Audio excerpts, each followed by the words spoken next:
안녕하세요. 왕노무사입니다. 아주 핫한 2024년 12월 19일 통상임금 대법원 판결에 대해 알려드리겠습니다. 아주 핫하다는 것을 제가 몸으로 보여드리기 위해서 핫 뜨거 뜨거 핫 뜨거 뜨거. 이 판결의 의미가 어떻고 왜 이렇게 판결을 했고 이런 것들은 솔직히 별로 관심이 없죠. 그런 건 노무사나 변호사들이 잘 알면 되는 것이고, 이번 통상임금 판결이 내 월급에 어떻게 영향을 미치는지 그런 것들이 궁금하실 것 같습니다. 월급 더 받을 수 있나요? 얼마나 올라가는데? 지금부터 왕노무사가 빠르게 알려드릴게요. 지금까지는 이런 방법이 가능했습니다. 월급이 300만 원인데 굳이 임금을 이렇게 쪼개놓습니다. 기본급 240, 직책수당 20, 식대 20, 근속수당 20 이렇게 쪼개놓고 직책수당, 식대, 근속수당에는 조건을 답니다. 월 15일 이상 출근한 사람에게만 지급한다.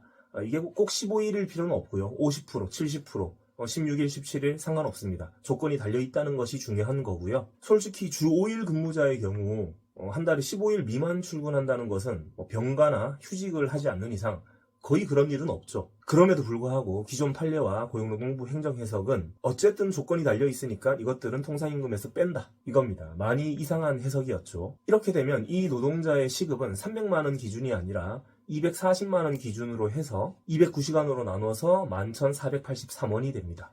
그래도 월급 300만 원 받는 건 똑같은데 크게 불이익한 게 있겠어? 라고 생각하면 경기도 오산입니다. 통상임금, 즉 시급이 낮아지면 연차수당도 줄어들고요. 연장근로나 휴일근로를 할 때도 시간당 받는 금액이 줄어듭니다. 연차수당을 많이 받거나 연장근로, 휴일근로가 많은 사업장일수록 노동자들이 입는 피해는 컸던 거죠. 그런데 이제 이런 거 안 된다라고 판결을 내린 거예요. 소정근로일 이내에 근무일수 조건만 달려있다면 그건 통상임금에 다 포함한다라는 것이고, 변경된 판례에 따르면 이 노동자의 경우 직책수당, 식대, 근속수당 다 합쳐서 300만 원 나누기 209시간으로 시급을 계산하죠. 시급은 14,354원이 됩니다. 이게 어느 정도로 영향이 있냐면, 연차를 내가 10개 정도를 안 쓰고 수당으로 받는다라고 했을 때 시급이 11,483원이면 연차수당은 91만원 정도, 시급이 14,354원이면 연차수당은 114만원 정도. 분명한 차이가 있죠. 연장근로나 휴일근로를 할 때도 시간당 받을 수 있는 금액이 이렇게 차이가 납니다. 시간당 4,000원 정도 차이가 나죠. 그래서 여러분들은 근로계약서나 급여명세서에 각종 수당에 이런 조건이 달려있는지, 근무일수 조건이 달려있는지를 확인하셔야 하는데요. 제가 샘플로 가져온 이 급여명세서를 보면 제일 밑에 파란 글씨로 조건이 달려있죠. 꼭 급여명세서가 아니라 근로계약서나 취업규칙 등에서 조건이 달려있는 경우도 있으니 확인을 해보셔야 합니다. 이렇게 근무일수 조건을 설정하는 꼼수도 있었고 재직자 조건을 설정하는 꼼수가 있었습니다. 다 통상임금에서 빼는 꼼수들인데 이번에 대법원에서 철퇴를 맞은 거죠. 월급은 300만 원인데 1년에 4번씩 300만 원을 더 줘요. 연간 1200만 원을 상여금으로 더 주는 겁니다. 그런데 조건이 있다 이거죠. 상여금 지급일 기준 재직자에게만 지급한다. 이게 바로 재직자 조건인데 무슨 말인가 싶죠? 예를 들어 1월 1일에 상여금 300만 원이 들어오는데 12월 27일에 퇴사하면 1월 1일에 재직하지 않았으니까 300만 원은 지급하지 않아도 된다. 이런 조건이에요. 이게 조건인 것 같나요? 아닌 것 같죠. 하지만 기존 판례와 노동부 행정해석은 이것도 조건이라면서 통상임금에서 뺐어요. 그러나 12월 19일 아주 합리적인 대법원 판례가 나오면서 이런 재직자 조건이 붙어 있어도 통상임금에 다 포함한다 라고 변경이 된 겁니다. 그럼 연간 1200만 원이면 한 달에 100만 원씩 더 받는 거죠. 월로 끼워보면 그럼 시급이 300만 원 나누기 209시간 해서 14,354원이 아니라 400만 원 나누기 209시간 해서 19,138원이 됩니다. 상여금을 많이 받는 생산직이나 이런 쪽에서는 이게 정말 파급력이 큽니다. 경영계에서는 이제 경영을 어떻게 하라는 거냐, 망하라는 거냐 이런 말이 나올 정도로 파급 효과가 크죠.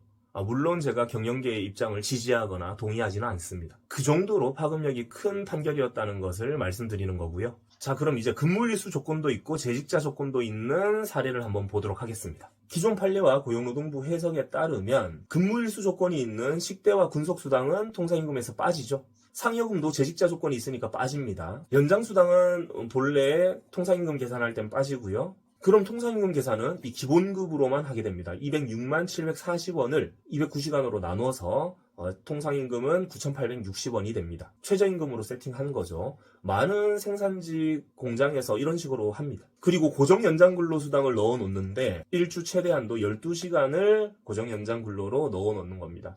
그러면 9,860원 곱하기 12시간 곱하기 4.34주 곱하기 1.5 해서 77만 263원을 고정연장근로수당으로 지급하고 있었던 거죠. 그런데 이제 판례가 변경되었죠. 10대, 근속수당, 상여금까지 다 통상임금에 들어가요. 이렇게 해오던 회사들 많습니다. 이런 데는 이제 난리 나는 거예요. 그럼 통상임금 계산 새롭게 하면 어떻게 될까요? 상여금 먼저 한 달에 얼마 받는지 계산을 해봐야겠죠.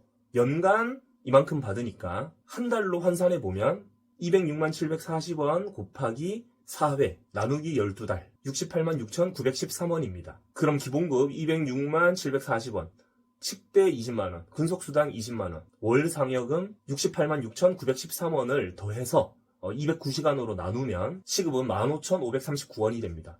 시급이 최저시급이었다가 15,000원까지 올라가는 거예요.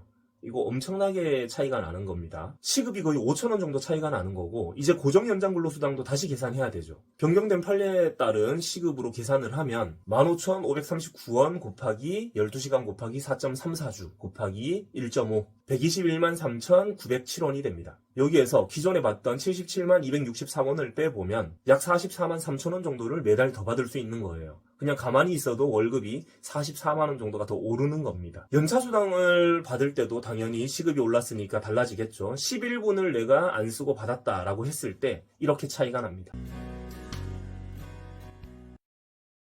이번 대법원 판결은 퇴직금에도 영향을 미칠 수가 있어요. DB형 퇴직연금에 가입되어 있거나 퇴직연금에 가입이 되어 있지 않으면 마지막 3개월 급여로 퇴직금을 계산하는데 10년 동안 근속하고 이제 퇴사를 하려고 하는데 지금 통상임금 판결이 새로 나왔죠. 3개월만 더 근무하고 퇴사하면 한 달에 44만원씩 더 받았다. 이렇게 되면 약 435만원 정도를 더 받게 됩니다. 이번 판례 변경은 연장근로, 휴일근로를 많이 하는 노동자 또는 연차휴가를 안 쓰고 수당으로 많이 받는 노동자들에게 영향이 크겠죠. 그리고 기본적으로 내 급여에 근무일수 조건이나 재직자 조건이 설정된 수당들이 많이 있었어서 통상임금에서 피해를 보고 있었던 노동자들에게 영향이 있을 겁니다. 나도 여기에 해당되는지는 한번 따로 체크를 해보셔야 되고요. 그리고 이번 통상임금 판결은 소급 적용은 하지 않아요. 이미 소송이 진행 중인 사건에 대해서만 소급 적용을 하고 이미 소송이 진행 중인 사건이 아니라면 2024년 12월 19일 이후 통상임금 산정에만 반영을 합니다. 소급 적용하지 않는 게 좀 아쉽긴 하지만 기본적인 내용과 관련해서는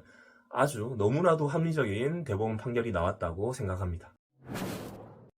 오늘은 여기까지 알아볼게요. 내 임금도 혹시 판례 변경으로 혜택이 있는지 급여 분석을 해보고 싶으신 분들은 카톡 KWY0131로 연락 주시면 원노무사에게 유료로 상담을 받을 수 있습니다. 그럼 다음 시간에 또 만나요.